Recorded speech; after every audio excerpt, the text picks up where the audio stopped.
नमस्कार, बहुत स्वागत है आपका टाइम्स नाउ नव भारत से। आज फिट इंडिया का सुपर हिट बुलेटिन यही लखनऊ से आपको दिखाएंगे। बिल्कुल, नवाबों के शहर लखनऊ में हम मौजूद हैं। मेरे साथ दीपिका और मैं श्वेता भट्टाचार्य। न सिर्फ फिट इंडिया का सुपर हिट बुलेटिन बल्कि फ्रेश एंड फास्ट में भी तेज रफ्तार में खबरें होंगी। देश दुनिया की तमाम बड़ी खबर ठीक यही लखनऊ से हम आपको दिखाएंगे। और हम लखनऊ में क्यों मौजूद है दीपिका, ये भी बता दें। बिल्कुल, ये आपको बता दें क्योंकि यहीं से हम अयोध्या नगरी निकलेंगे और अयोध्या से आपको बड़ी कवरेज टाइम्स नाउ नव भारत की दिखाएंगे और वहीं से फिट इंडिया का सुपर हिट बुलेटिन भी होगा। तो हर रोज की तरह आज भी बने रहिए हमारे साथ और देखते रहिए फिट इंडिया का सुपर हिट बुलेटिन।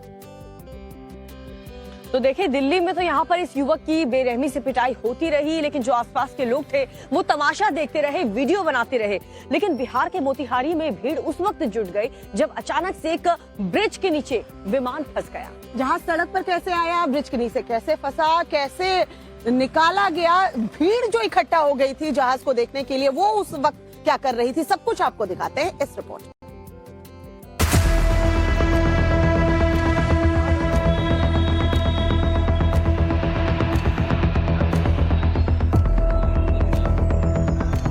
मोतिहारी के पिपरा कोठी चौक पर एक हवाई जहाज ओवर ब्रिज के नीचे फंस गया। इस घटना को देखकर हर कोई हैरान रह गया। खबर आग की तरह फैली और पूरे इलाके में अफरा तफरी मच गई। फ्लाईओवर के नीचे प्लेन के फंसने की खबर जैसे ही वायरल हुई, देखने वालों की भीड़ जुटने लगी। NH 27 पर करीब 3 घंटे तक आवाजाही ठप रही।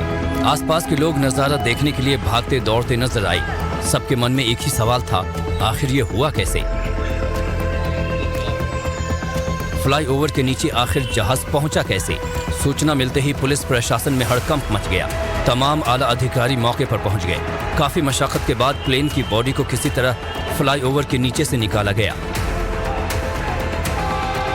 दरअसल प्लेन की बॉडी लखनऊ से असम ले जाई जा रही थी।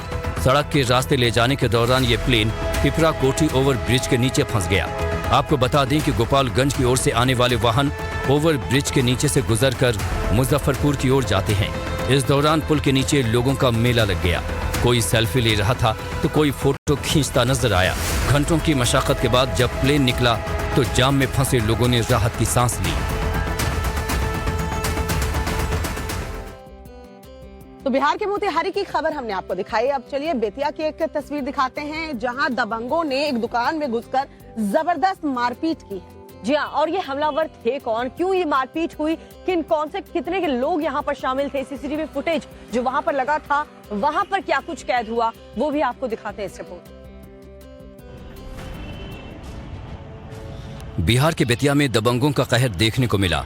कुछ बदमाश एक दुकान में घुसे और एक युवक के साथ मारपीट शुरू कर दी। पूरा मामला दुकान में लगे सीसीटीवी में रिकॉर्ड हो गया। इस वीडियो को देखिए, कैसे एक दो नहीं बल्कि कई दबंग एक युवक के साथ बेरहमी से मारपीट करते दिखाई दे रहे हैं। वीडियो में एक महिला दिखाई दे रही है जो कि युवक को बचाने की कोशिश कर रही है, लेकिन दबंगों की तरफ से ताबड़तोड़ हमले जारी हैं। बदमाशों ने पूरी दुकान को तहस नहस कर दिया। युवक के पिता और मां के साथ भी मारपीट की गई। काफी देर तक हंगामा और बवाल चलता रहा, लेकिन कोई आसपास से बीच बचाव करने नहीं आया। पीड़ित दुकानदार अब्दुल मजीद ने शिकारपुर थाने में FIR दर्ज कराई है।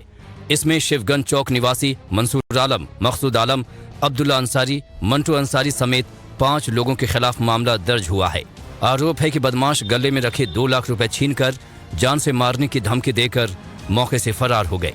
पुलिस ने केस दर्ज कर मामले की जांच शुरू कर दी है।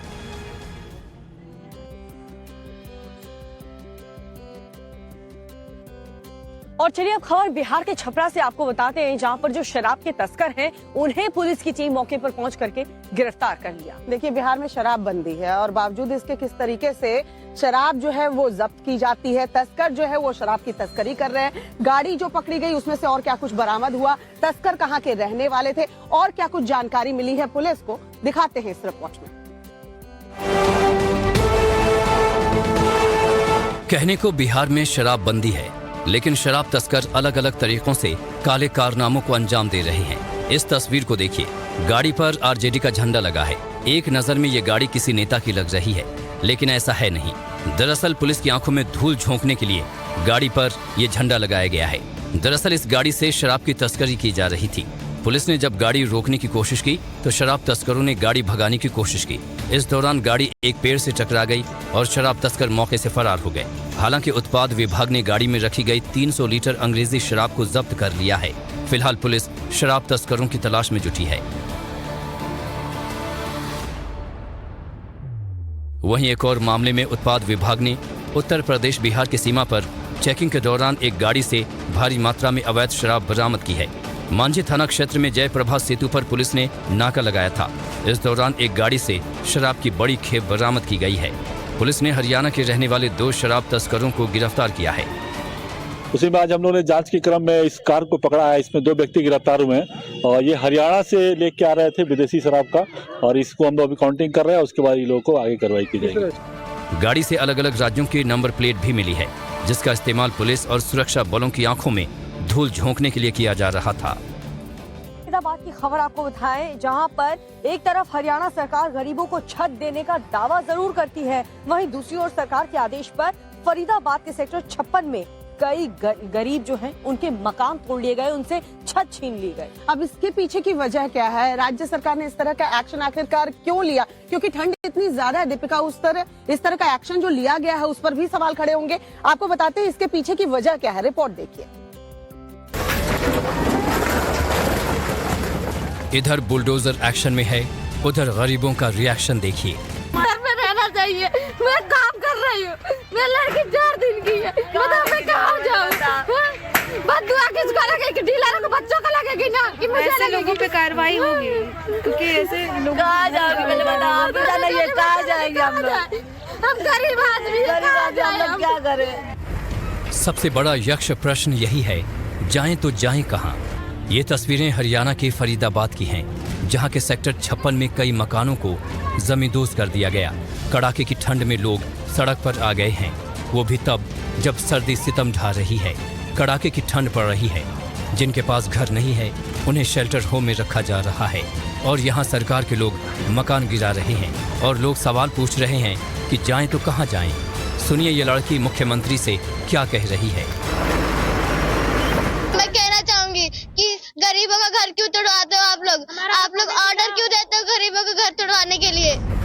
लोगों के आरोप हैं कि उन्होंने ये जमीन नरेश चंदीला नाम के ठेकेदार से खरीदी थी। दादा और पोती की लड़ाई में उनका नुकसान हो रहा है। वहीं फरीदाबाद के डीटीपी के मुताबिक ग्रीवेंस कमेटी की बैठक में सीएम के सामने ये मुद्दा उठा था और उन्होंने ही इस अवैध कॉलोनी को तोड़ने के आदेश दिए थे, जिसके बाद तोड़फोड़ की कार्रवाई की जा रही है। ग्रीवेंस कमेटी में आया था मामला, है तो अनऑथराइज्ड कॉलोनी, है तो हमारे अर्बन एरिया की वायलेशन में कॉलोनी तो है ही, ठीक है ना। वो दादा पोते का झगड़ा है, वो उनका आपस का मामला है जो ग्रीवेंस कमेटी में आया था। कितने मकान तोड़े जाएंगे? ऑलमोस्ट सारे 20 के आसपास थे, सारे के सारे अंदर। सरकारी कार्रवाई के तहत अब तक करीब 20 घरों को तोड़ा जा चुका है। अवैध तरीके से बसी इस कॉलोनी की पूरी तरह से सफाई हो रही है, लेकिन उन लोगों का क्या जिन्होंने पाई पाई जोड़कर अपना आशियाना बनाया था, ठग ठेकेदार को कौड़ी जोड़ कर दिया था। पीड़ित लोग अपना घर मांग रहे हैं और उस शख्स के खिलाफ कड़ी कार्रवाई जिसने अवैध संपत्ति को लाखों रुपए में गरीबों से बेच दिए।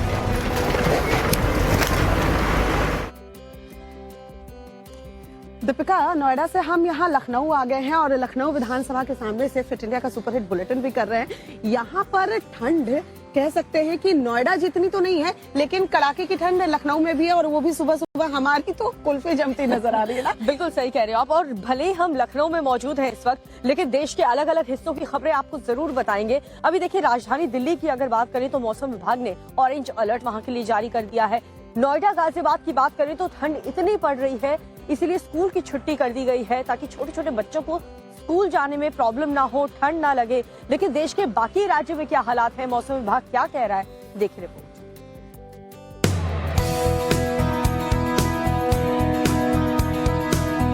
इस समय देश का ज्यादातर हिस्सा शीतलहर और कोहरे की चपेट में है, जिसकी वजह से आम लोगों को काफी दिक्कतें पेश आ रही हैं।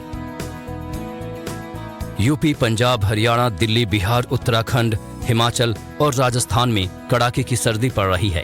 मौसम विभाग ने अलर्ट जारी करते हुए कहा है कि इन सभी राज्यों में अभी घने कोहरे छाए रहेंगे। सर्दी की वजह से नोएडा और गाजियाबाद में आज स्कूल बंद रहेंगे। दिल्ली में आज के लिए ऑरेंज अलर्ट जारी किया गया है। कोहरे के चलते सड़कों पर वाहन रेंगते दिखाई दे रहे हैं। वहीं कोहरे के कारण ट्रेनें देरी से चल रही हैं, जिससे लोग समय पर अपने ठिकानों पर नहीं पहुंच पा रहे हैं। ठंड बढ़ने के बाद कई लोगों ने शेल्टर होम में शरण ली है। बर्फबारी और भीषण कोहरे के साथ ही पहाड़ से लेकर मैदानी राज्यों तक भीषण शीतलहर की चपेट में है। कश्मीर में कई जगह पारा शून्य से नीचे पहुंच गया है। पानी के स्रोत जम गए हैं। ठंड है लेकिन श्वेता कितना अच्छा लग रहा है ना। तकरीबन 40 घंटे का वक्त और बच रहा है। मुझे लगता है उसके बाद हम एक दूसरे को हैप्पी न्यू ईयर विश करते हुए नजर आएंगे। और हम दोनों तो घर से दूर है तो हम एक दूसरे को ही विश करना है, और नहीं हमारे दर्शकों को भी विश करना है। और न्यू ईयर में भी हम अयोध्या की तस्वीर दिखाएंगे। इससे बेहतरीन न्यू ईयर तो मुझे नहीं लगता कुछ होने वाला है। इसलिए न्यू ईयर का जश्न हम अयोध्या में मनाएंगे, लेकिन जश्न की तस्वीरें जो है, क्योंकि 25 दिसंबर से ही न्यू ईयर के मूड में लोग आ जाते हैं। 25 दिसंबर सेलिब्रेट करते हैं, फिर न्यू ईयर सेलिब्रेट करते हैं। अब अलग अलग जगहों से तस्वीरें सामने आ रही है। क्या है खास तस्वीरें, लोग किस तरीके से अपना न्यू ईयर प्लान कर रहे हैं सेलिब्रेट करने के लिए, वो आपको दिखाते हैं। और हम आगे भी आपको बताएंगे कि हम न्यू ईयर कैसे मनाने वाले। पहले ये तस्वीरें देखिए।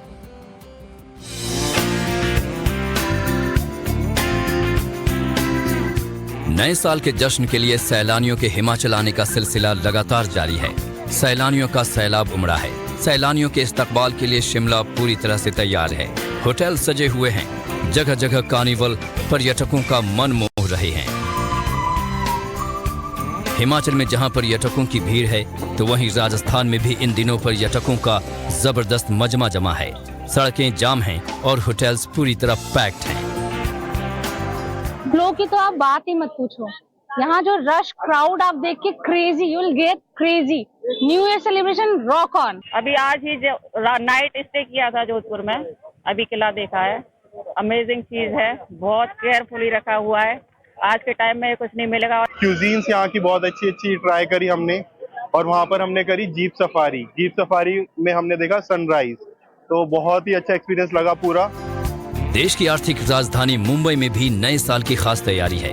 पुलिस प्रशासन पूरी तरह मुस्तैद है। नए साल के मौके पर पुलिस विभाग ने अपने सभी अधिकारी और कर्मचारियों की छुट्टियां कैंसिल कर दी हैं। केवल मुंबई में 11,500 पुलिसकर्मियों की तैनाती है। ब्रेक के बाद आपका स्वागत है फिट इंडिया के सुपर हिट बुलेटिन में। और खबरों के सिलसिले को आगे बढ़ाते हैं, बात करते हैं जेडीयू की। अब जेडीयू का मतलब नीतीश कुमार हो चुके हैं। ऐसा हम इसलिए कह रहे हैं क्योंकि एक बार फिर से जेडीयू की कमान जो है नीतीश कुमार ने संभाल ली है। जी हाँ, जिसको लेकर के बीजेपी की तरफ से अब नीतीश कुमार पर निशाना साधा जा रहा है। और इस बीच केंद्रीय मंत्री गिरिराज सिंह ये कह रहे हैं कि इस बदलाव से ज्यादा कोई फर्क नहीं पड़ेगा, क्योंकि नीतीश कुमार को सीएम की कुर्सी छोड़नी ही पड़ेगी। पूरी खबर है क्या, इस रिपोर्ट में देखिए।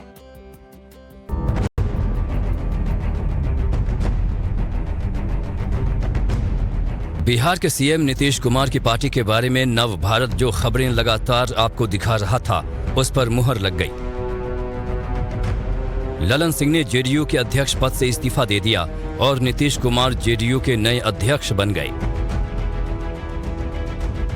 सेकंड हाफ में जो राष्ट्रीय परिषद की बैठक आहूत थी, उसने सर्वसम्मति से राष्ट्रीय कार्यकारिणी के उस फैसले को अनुमोदित कर दिया है, जिसमें ललन सिंह जी के द्वारा दिए गए इस्तीफे के बाद श्री नीतीश कुमार जी को सर्वसम्मति से नया अध्यक्ष चुन लिया गया है। चूंकि राष्ट्रीय कार्यकारिणी जो फैसले करती है, उसका राष्ट्रीय परिषद से अनुमोदन कराना आवश्यक होता, मैंडेटरी होता, लीगली होता है। तो एक तो ये जानकारी है, विधिवत तरीके से नीतीश कुमार जी पार्टी के अध्यक्ष हो गए। अब नीतीश कुमार अचानक जेडीयू के अध्यक्ष क्यों बन गए और ललन सिंह को क्यों अध्यक्ष पद से हटा दिया गया? इसकी एक वजह जो जेडीयू के कुछ नेता बता रहे हैं, वो ये कि ललन सिंह को अपनी सीट पर फोकस करना है। ललन बाबू ने खुद कहा, उन्होंने मीटिंग में कहा कि पहले भी वो मुख्यमंत्री जी के निर्देश पर ही राष्ट्रीय अध्यक्ष का पद स्वीकार किया था, और अब उन्हें चुनाव लड़ने के लिए लगातार बाहर रहना होगा। इसलिए उन्होंने कहा, मुख्यमंत्री जी से अनुरोध किया कि वो स्वीकार करें, जो मुख्यमंत्री जी ने स्वीकार कर लिया। लेकिन अगर बात यही थी तो नीतीश कुमार किसी और को भी अध्यक्ष बना सकते थे, लेकिन वो खुद अध्यक्ष बन गए। तो इसका मतलब यही है कि नीतीश कुमार के दिमाग में कुछ बड़ा चल रहा है। वो एक तीर से कई निशाने साध रहे हैं। मसलन पार्टी पर पूरा नियंत्रण, सभी बड़े फैसले कर पाएंगे, चुनाव में सबसे अहम भूमिका, इंडी गठबंधन में ज्यादा वजन। नीतीश कुमार ने ललन सिंह को हटाकर और खुद अध्यक्ष बनकर पार्टी के उन लोगों को भी संतुष्ट कर दिया है जो ललन सिंह की वजह से नाराज बताए जा रहे थे।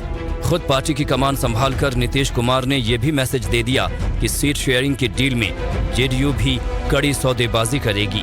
अब नीतीश ने पार्टी पर फुल कंट्रोल लेकर और सारे फैसलों का अधिकार खुद लेकर एक तरह से इंडी गठबंधन को सख्ती वाला मैसेज दिया है कि वो आगे कुछ भी फैसला कर सकते हैं। ये बात अलग है कि बीजेपी से बात चलने वाली अटकलों को खारिज किया गया। एनडीए में नीतीश कुमार के वापस लौटने का कोई प्लान नहीं है। बीजेपी भी कहती रही है कि अब एनडीए में नीतीश की नो एंट्री है, लेकिन नीतीश कुमार का भले ही अभी कोई प्लान न हो और भले ही उनकी बीजेपी से कोई बात न चल रही हो और भले ही बीजेपी की बिहार यूनिट उनके खिलाफ हो, लेकिन राजनीति में कभी भी कुछ भी हो सकता है, इसलिए किसी बात को खारिज नहीं कर सकते। यही सवाल आज केसी त्यागी से पूछा गया तो उन्होंने बड़ा दिलचस्प जवाब दिया। ये हमारी पुरानी मित्र पार्टी का प्रोपेगेंडा है। अभी भी मित्र है? हाँ है। राजनीति में कोई दुश्मन नहीं होता, असहमति होती है, विचारों की भिन्नता होती है,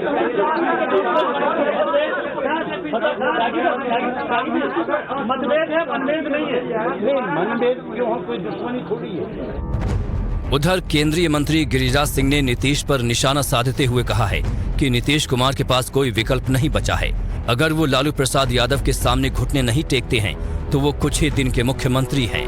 उनको लुटिया बचाना था और लुटिया अब उनके सामने अब कोई चारा बचा नहीं है। वो कुछ ही दिन तक आप लोग मुख्यमंत्री कह लें, अब वो पूर्व मुख्यमंत्री होने वाले हैं। अब देखना है कि नीतीश कुमार ने जो प्लान बनाया है उसमें आगे क्या होगा। क्या उसमें वो कामयाब रहेंगे और इंडी गठबंधन से कुछ हासिल कर सकेंगे या फिर दूसरा रास्ता पकड़ेंगे।